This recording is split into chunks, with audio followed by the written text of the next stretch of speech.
InsyaAllah pada hari ini saya akan menerangkan berkenaan tentang isu ataupun permasalahan berkenaan tentang hukum menggabungkan dua niat dalam satu ibadat, ataupun lebih khususnya adalah hukum menggabungkan niat puasa 6 Syawal dan juga niat puasa qada Ramadan. Pertamanya Allah SWT telah pun berfirman di dalam surah Al-Baqarah ayat 183, Ya ayyuhalladzina amanu kutiba alaikumus siyamu kama kutiba alal ladzina min qablikum la'allakum tattaqun. Jadi ayat ini memberikan hukum kepada setiap mukallaf, iaitu ataupun kepada setiap muslim, bahawa sungguhnya hukum bagi puasa Ramadan itu adalah wajib.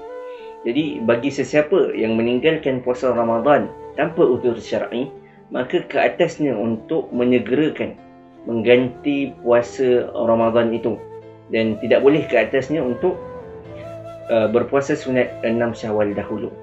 Baik, yang kedua adalah bagi sesiapa yang meninggalkan puasa ketika bulan Ramadan akan tetapi dengan uzur syar'i, maka hukum ke atasnya adalah sunat untuk dilaksanakan puasa 6 Syawal dahulu, dan juga dia boleh melaksanakan puasa qada Ramadan pada bila-bila masa, kerana puasa qada Ramadan bagi orang yang mempunyai uzur syar'i hukumnya adalah wajibul muwassa', iaitu dia boleh laksanakan di mana-mana waktu selain daripada bulan Ramadan.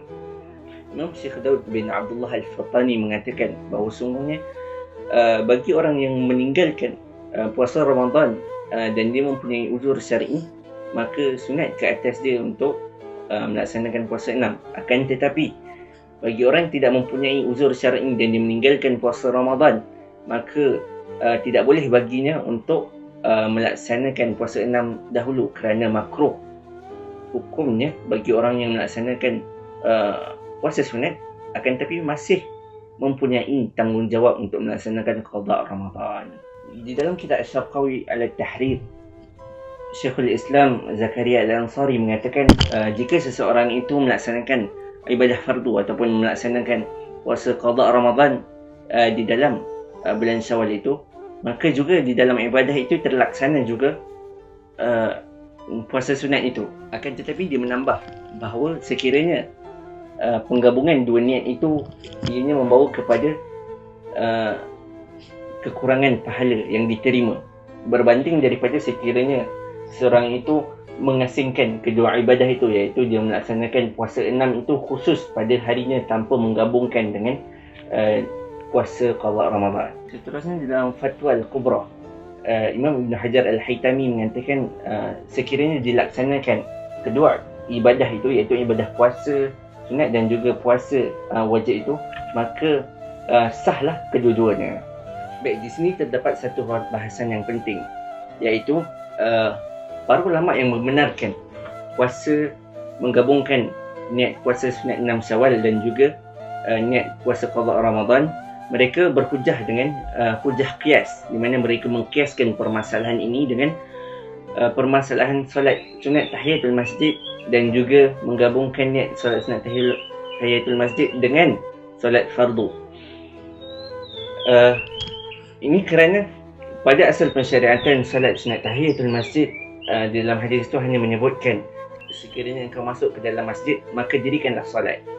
Jadi apabila seseorang itu masuk ke dalam masjid lalu dia menunaikan solat fardu tanpa dia melaksanakan solat sunat tahiyatul masjid, maka dia telah juga merealisasikan hukum ataupun sunat tahiyatul masjid itu, kerana dia telah merealisasikan maksud daripada hadis itu, walaupun dia tidak niatkan dengan niat sahaja aku solat tahiyatul masjid. Baik, jadi permasalahan ini juga dikiaskan dengan permasalahan menggabungkan niat puasa Ramadan, puasa qada Ramadan dan juga puasa sunat 6 Syawal, di mana sekiranya seseorang itu melaksanakan puasa qada Ramadan di dalam bulan Syawal, maka dia juga telah mengambil hari itu, di mana hari itu juga dikira sebagai antara hari di mana dia puasa sunat 6 Syawal. Jadi ini adalah hujah yang digunakan oleh para ulama dalam mengkiaskan permasalahan puasa 6 Syawal dan juga permasalahan yang berkaitan dengan salat sunat tahiyatul masjid. Dan akhir sekali, dalam kitab Al-Ashbah wan Nazair, Al-Imam Suyuti mengatakan bahawa sekiranya seseorang itu melaksanakan puasa fardu seperti puasa nazar dan juga kafarah ataupun puasa qada, dan disekalikan juga dengan niat seperti puasa sunat 6 Syawal ataupun puasa sunat Arafah, maka hukumnya adalah sah. Yang mana Al-Barizi mengatakan hukumnya adalah diterima. Dan juga walaupun sekiranya seseorang itu dia mengitlakkan lafaz niat untuk puasanya, iaitu itlak ini bermaksud dia mengumumkan. Contohnya dia hanya mengatakan sahaja aku berpuasa, maka dalam lafaz itu telah terkandung bahawa dia melaksanakan puasa sunat 6 Syawal dan juga puasa fardu iaitu qada Ramadan. Jadi secara kesimpulan boleh saya simpulkan bahawa pendapat mu'tamad adalah afdal untuk diasingkan kedua ibadah ini. Ini adalah daripada qaul mu'tamad daripada para ulama. Akan tetapi juga terdapat riwayat daripada para ulama mengatakan bahawa hukum menggabungkan dua niat ini niat puasa sunat 6 Syawal dan juga puasa qada Ramadan, hukumnya adalah harus.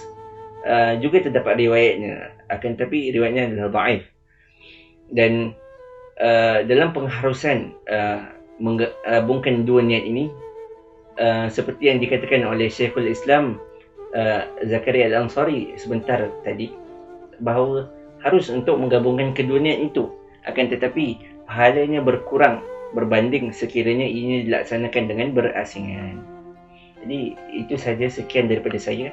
Moga bermanfaat dan Assalamualaikum warahmatullahi wabarakatuh.